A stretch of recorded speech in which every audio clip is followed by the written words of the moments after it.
بسم اللہ الرحمن الرحیم۔ اللہم یا سلام و سلم۔ دعا ہے سدا خوش رہیں، خوشیاں سدا آپ کا نصیب رہیں، آمین۔ سامعین، آج میں لبیک کی اگلی قسط پیش کرنے جا رہی ہوں۔ امید ہے آپ کو پسند آئے گی۔ بس یہ تقریباً سفر نامہ اختتام کی طرف بڑھ رہا ہے۔ سنیے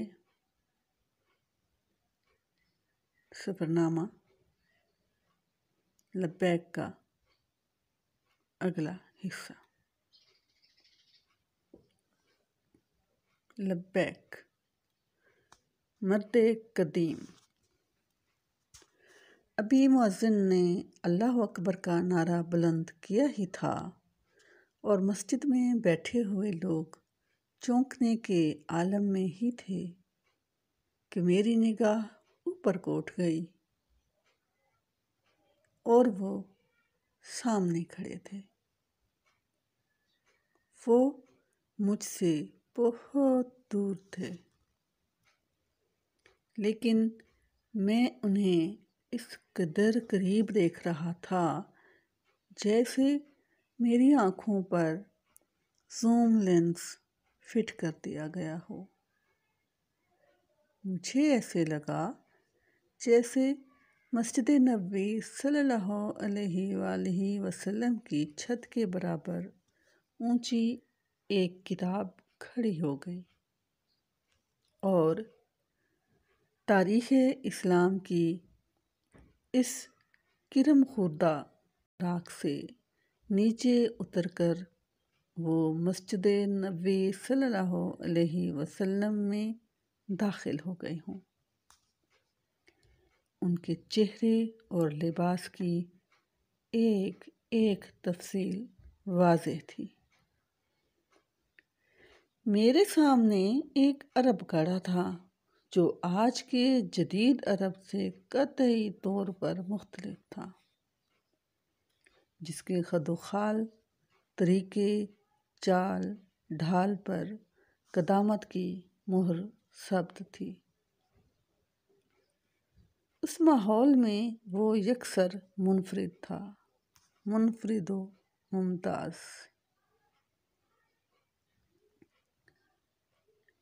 ان کا رنگ سانولا تھا، اس حد تک سانولا جیسے لوہے کے بنے ہوئے ہوں۔ بشرے پر وقار تھا، سنجیدگی تھی، مستعدی تھی، خرد مندی تھی، ہوشیاری تھی، معاملہ فہمی تھی، خود آگاہی تھی، جنگجوئی تھی، عزم تھا، سپہ سالاری تھی۔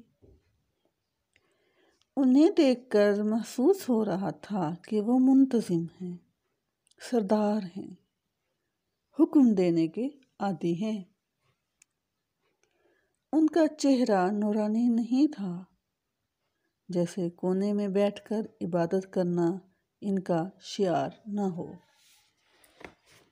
ان کے بشرے پر علم کی جھلک نہیں تھی، خود ستائی نہیں تھی جو عالم کے چہرے پر تمبو کی طرح تنی ہوئی ہوتی ہے۔ وہ علم کے تخت پر جلوہ افروز نہیں تھے جیسے علماء ہوتے ہیں۔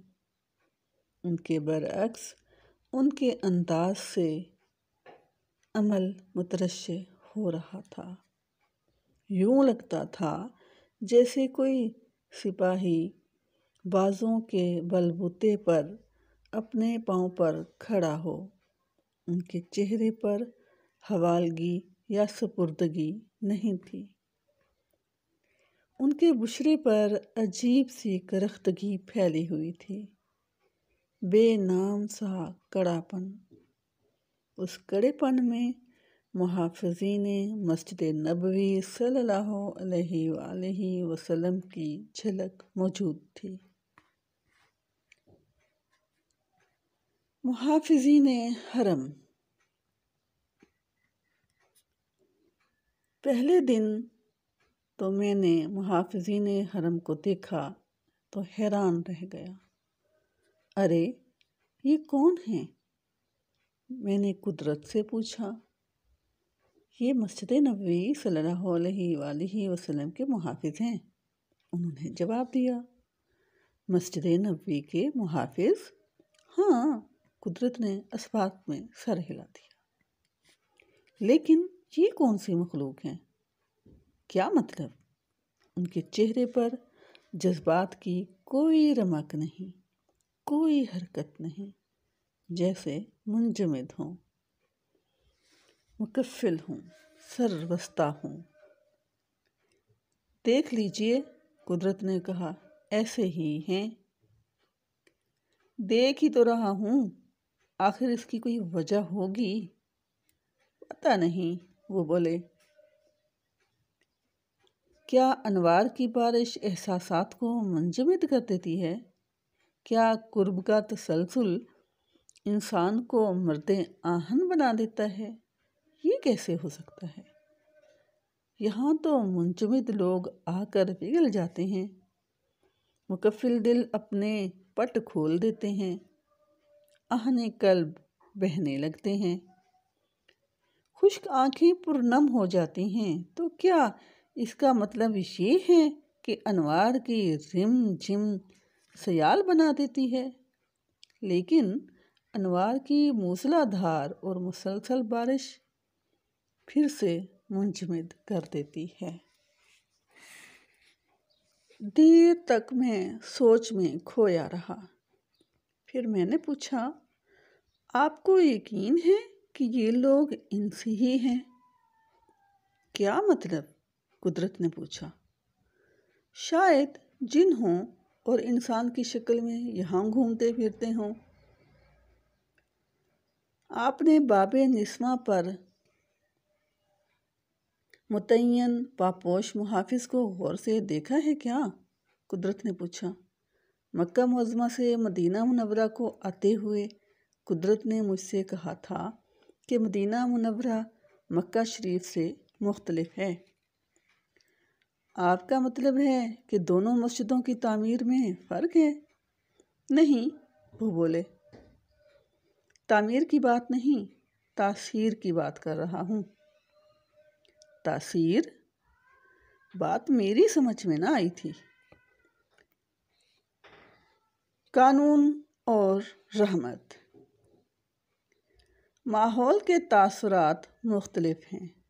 یوں سمجھ لیجئے کہ مکہ معظمہ قانون ہی قانون ہے اور مدینہ منورہ رحمت ہی رحمت۔ قدرت نے وضاحت کی۔ میں پھر بھی نہ سمجھا۔ اس پر قدرت نے مجھے یہ واقعہ سنایا۔ مکہ معظمہ میں بچوں کو حرم میں داخل ہونے کی اجازت نہیں، لیکن مسجد نبوی صلی اللہ علیہ وآلہ وسلم میں بچے کھیلیں یا شور مچائیں تو انہیں کوئی نہیں روکتا۔ پاکستان کا ایک فوجی افسر عمرہ کرنے کے لیے 1 مہینے کی چھٹی پر یہاں آیا تھا۔ مسجد نبوی صلی اللہ علیہ وآلہ وسلم میں اس نے دیکھا کہ بچے شور مچا رہے ہیں۔ اسے بے حد غصہ آیا، کہنے لگا، یہ سراسر بے ادبی ہے۔ اس نے بچوں کو ڈانٹا۔ اس پر اس کے ساتھی نے، جو مدینہ منورہ کی ڈسپنسری کا ڈاکٹر تھا، اس کو منع کیا کہ بچوں کو نہ ڈانٹیے۔ افسر نظم و نسق کا متوالا تھا، اس نے ڈاکٹر کی سنی انسنی کر دی۔ رات کو اس موضوع پر دونوں میں بحث چھڑ گئی۔ ڈاکٹر نے کہا، حضور اعلیٰ صلی اللہ علیہ وآلہ وسلم یہ پسند نہیں کرتے کہ بچوں کو ڈانٹا جائے۔ اسی رات افسر نے خواب دیکھا، حضور اعلیٰ صلی اللہ علیہ وآلہ وسلم خود تشریف لائے۔ خشمگین لہجے میں فرمایا، اگر آپ مسجد میں بچوں کی موجودگی پسند نہیں کرتے تو مدینے سے چلے جائیے۔ اگلے روز پاکستان کے فوجی ہیڈ کوارٹر سے ایک تار موصول ہوا جس میں افسر کی چھٹی منسوخ کر دی گئی تھی اور اسے فوراً ڈیوٹی پر حاضر ہونے کا حکم دیا گیا تھا۔ آپ کو اس واقعے کا کیسے پتہ چلا؟ میں نے قدرت سے پوچھا۔ مجھے ڈسپینسری کے ڈاکٹر نے بتایا جس کے پاس وہ افسر ٹھہرا ہوا تھا۔ یہ بتائیے، کیا مدینہ منورہ میں بزرگ ہوتے ہیں؟ میں نے پوچھا۔ ہاں بہت، وہ بولے۔ مکہ معظمہ سے بھی زیادہ؟ ہاں غالباً زیادہ، لیکن یہ لوگ ظاہر نہیں ہوتے۔ اگر آپ کو کسی بزرگ کا پتہ ہو تو ملوا دیجیے، میری بڑی خواہش ہے کہ مدینے کے کسی بزرگ سے ملوں۔ ہاں، قدرت نے جواب دیا، ایک بزرگ کو میں جانتا ہوں۔ کون ہے وہ؟ پاپوش بابا۔ وہ مسجد نبوی صلی اللہ علیہ وسلم کے دروازے پر جوتوں کی رکھوالی کرتے ہیں۔ پاکستان کے ہیں لیکن اب مدینہ منورہ میں ہی مقیم ہو گئے ہیں۔ آپ کو ان کی بزرگی کا کیسے علم ہوا؟ میں نے پوچھا۔ پچھلی مرتبہ جب میں مدینہ حاضر ہوا تھا تو میں نے دیکھا کہ باب نسواں سے باہر دہلیز پر ایک آدمی بیٹھا سردی میں ٹھٹھر رہا ہے۔ میں گھر جا کر ایک کوٹ اور ایک سویٹر اٹھا لایا اور آ کر اس آدمی کو پیش کیا۔ اس نے اسے قبول کیا۔ میں نے پوچھا، آپ کا ٹھکانہ کون سا ہے؟ بولا، صبح و شام یہیں پڑا رہتا ہوں۔ آج تک مسجد نبوی صلی اللہ علیہ وآلہ وسلم میں داخل ہونے کی ہمت نہیں پڑی۔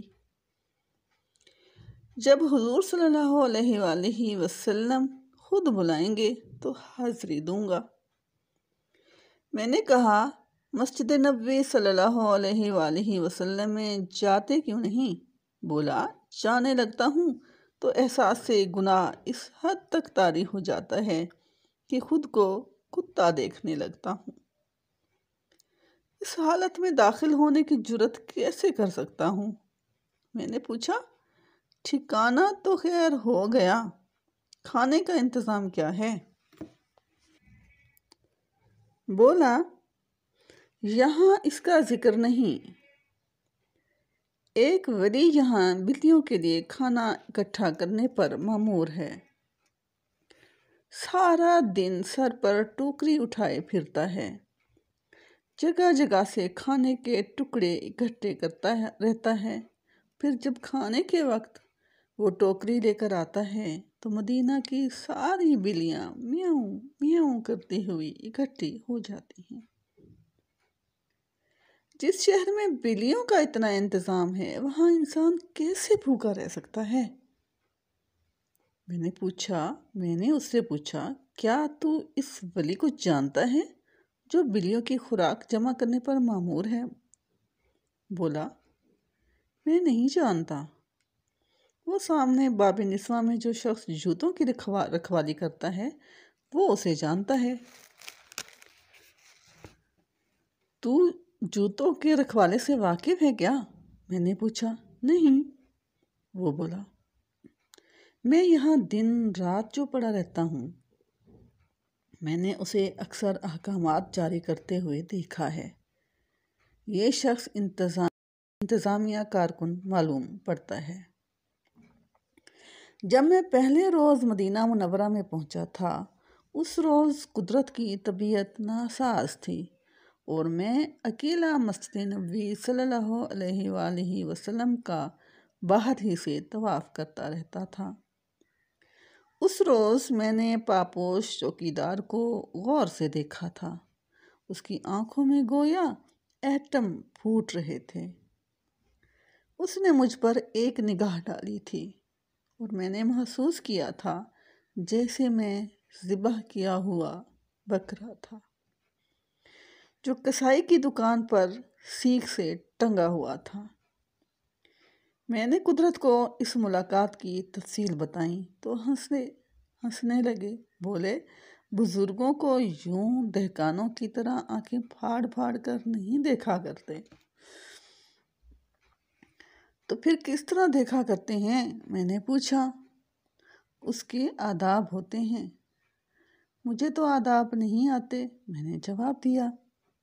آپ یوں کریں کہ مدینہ منورہ کے قیام کے دوران جب بھی مسجد نبوی صلی اللہ علیہ وسلم میں داخل ہوں تو ہمیشہ باب نسواں سے داخل ہوں۔ وہ دروازہ تو عورتوں کے لیے مخصوص ہے۔ اگر میں مسلسل اس دروازے سے داخل ہوتا رہا تو کسی روز پٹ جاؤں گا۔ ممکن ہے پاپوش بابا خود اس بات پر ناراض ہو جائیں۔ نہیں، قدرت نے کہا، مناسب احترام اور عزت سے باب نسواں سے گزریے، پاپوش بابا کو سلام کیجیے، لیکن ٹکٹکی باندھ کر ان کی طرف نہ دیکھیے، اور جب آپ مسجد نبوی صلی اللہ علیہ وآلہ وسلم سے باہر آئیں تو ہر بار انہیں ایک ریال پیش کیجیے۔ اس روز سے میرا یہ معمول ہو گیا کہ باب نسواں سے مسجد نبوی صلی اللہ علیہ وآلہ وسلم میں داخل ہوتا، آنکھیں جھکا کر پاپوش بابا کو سلام کرتا اور واپسی پر انہیں ایک ریال پیش کرتا۔ چونکہ دن میں کئی ایک بار مسجد نبوی صلی اللہ علیہ وآلہ وسلم میں جاتا تھا، لہٰذا دوسرے دن ہی پاپوش بابا نے بات بھانپ لی۔ انہوں نے غور سے دیکھا، لیکن میں ان کی نگاہ سے اس قدر خائف تھا کہ میں نے اپنی نظریں ان کے قدموں پر مرکوز کیے رکھیں۔ ہاں، میں نے کہا، میں نے باب نسواں کے پاپوش بابا کو ایک نظر دیکھا ہے۔ دوسری نظر ڈالنے کی مجھ میں ہمت نہیں پڑی۔ قدرت ہنس پڑے۔ کیا محافظان مسجد نبوی صلی اللہ علیہ وآلہ وسلم اور پاپوش بابا میں کوئی مناسبت نظر آئی؟ نہیں، میں نے کہا۔ پاپوش بابا کے چہرے پر کڑا پن ضرور ہے لیکن جمود نہیں، خشونت ہے لیکن بے حسی نہیں۔ عرب سردار مرد قدیم میں بھی کڑا پن ضرور تھا لیکن جمود کی جگہ ہوش مندی تھی، وقار تھا۔ اس وقار میں سرداری کا عنصر بہت نمایاں تھا۔ ان کے مقابلے میں پاپوش بابا ایک کارکن نظر آتے تھے۔ حالانکہ مرد قدیم اور ہم میں بڑا فاصلہ تھا۔ وہ بیٹھے ہوئے نمازیوں کی صفوں کو چیرتے ہوئے آ رہے تھے۔ پتہ نہیں کیوں میں محسوس کر رہا تھا کہ ان کی نگاہیں ہم دونوں پر مرکوز تھیں۔ وہ بڑے دبدبے اور وقار سے چلتے ہوئے آ رہے تھے۔ زائرین انہیں دیکھ کر آپ ہی آپ آگے سے ہٹتے جا رہے تھے۔ ان کے راستے میں کئی ایک جگہیں خالی پڑی تھی۔ کئی ایک صفوں میں نمازی یوں پھیل کر بیٹھے ہوئے تھے کہ دو دو چار چار نشستوں کی جگہ بن سکتی تھی، لیکن مرد قدیم کہیں بھی نہ رکے۔ میں نے قدرت کی طرف دیکھا، وہ آنکھیں جھکائے بیٹھے تھے، لیکن جھکی جھکی آنکھوں کا انداز بتا رہا تھا کہ وہ بن دیکھے سب دیکھ رہے تھے۔ آپ اس شخص کو دیکھ رہے ہیں کیا؟ میں نے پوچھا۔ کون شخص؟ انہوں نے کھوکھلی آواز میں سوال کیا۔ وہ سامنے صفیں چیرتا ہوا آ رہا ہے۔ قدرت نے آنکھیں یوں اوپر اٹھائیں جیسے کچھ جانتے ہی نہ تھے۔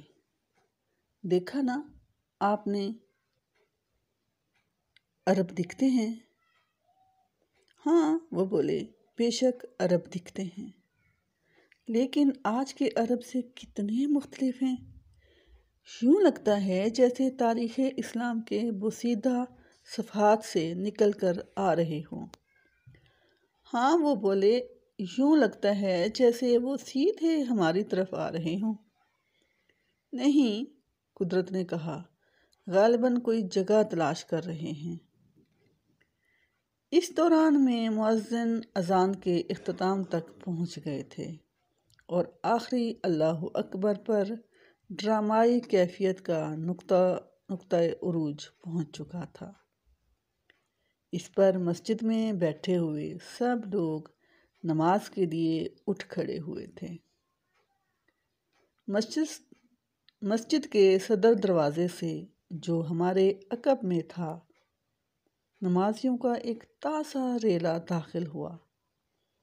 ان کے لیے جگہ بنانے کی غرض سے پچھلی صفوں کے لیے نمازی اگلی صفوں میں داخل ہونے لگے۔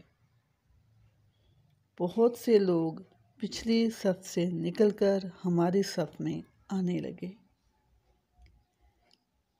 پیچھے سے ایک ہاتھ میرے کندھے پر آ پڑا۔ میں نے کنکھیوں سے بائیں جانب دیکھا۔ کوئی شخص میرے اور قدرت کے درمیان زبردستی گھسنے کی کوشش کر رہا تھا اور ایک ہاتھ سے قدرت کو دائیں طرف دھکیل رہا تھا اور دوسرے ہاتھ سے مجھے بائیں طرف۔ آزردگی۔ حالانکہ حج کے دوران قدرت نے بار بار مجھے تاکید کی تھی کہ حرمین میں دل کو آزردگی سے آلود ہونے سے حد الوسع بچاؤ۔ مسجد میں جگہ ہو یا نہ ہو، دل میں ضرور جگہ ہو۔ سجدہ کرنے میں کتنی ہی تکلیف کیوں نہ ہو، نماز میں توجہ قائم رہے یا نہ رہے، چاہے کچھ بھی ہو جائے، دل میں غصہ یا خفگی یا آزردگی پیدا نہ ہو، کیونکہ یہاں مثبت رویہ سے بڑھ کر کوئی اور تفصیل اہم نہیں۔ اس وقت میں قدرت کی اس تلقین کو قطعاً بھول گیا۔ یہ کون بدتمیز ہے، میں نے سوچا، جو زبردستی ہم دونوں میں حائل ہو رہا ہے؟ میں اسے حائل ہونے نہیں دوں گا، بالکل نہیں۔ میں نے قدرت کی طرف اپنا دباؤ اور بڑھا دیا۔ اس کے ساتھ ہی میرے غصے میں مزید اضافہ ہو گیا۔ بھلے مانس، اول تو اس صف میں اب گنجائش ہی نہیں ہے، اور اگر آنا ہی ہے تو بے شک آ جاؤ، قدرت کے دائیں ہاتھ آ جا یا میرے بائیں ہاتھ آ جا۔ یہ کیا دکھ ہے کہ تو زبردستی ہم دونوں کے درمیان گھسنے پر مصر ہے؟ کوئی بات ہے بھلا؟ نہیں نہیں، میں تجھے ادھر گھسنے نہیں دوں گا۔ میں نے قدرت کی طرف اپنا دباؤ اور بڑھا دیا۔ اگر امام کچھ دیر اور توقف کرتا تو میں اپنا دباؤ قائم رکھتا، لیکن امام نے نیت باندھ کر تکبیر پڑھ دی۔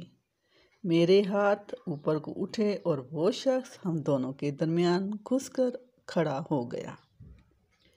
اس پر مجھے اتنا غصہ آیا کہ میں بھول گیا کہ کہاں ہوں، کون ہوں، کیا کر رہا ہوں۔ مسجد میری نگاہوں سے روپوش ہو گئی۔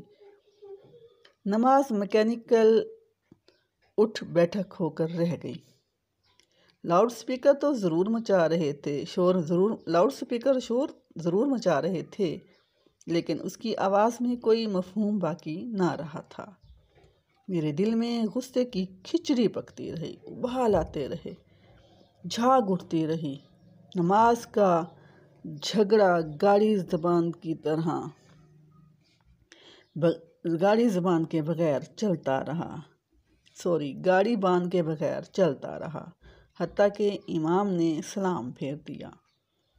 میں نے داہنے ہاتھ دیکھتے ہوئے سلام پھیرا تو حیرت تھی۔ میں بت بن کر رہ گیا۔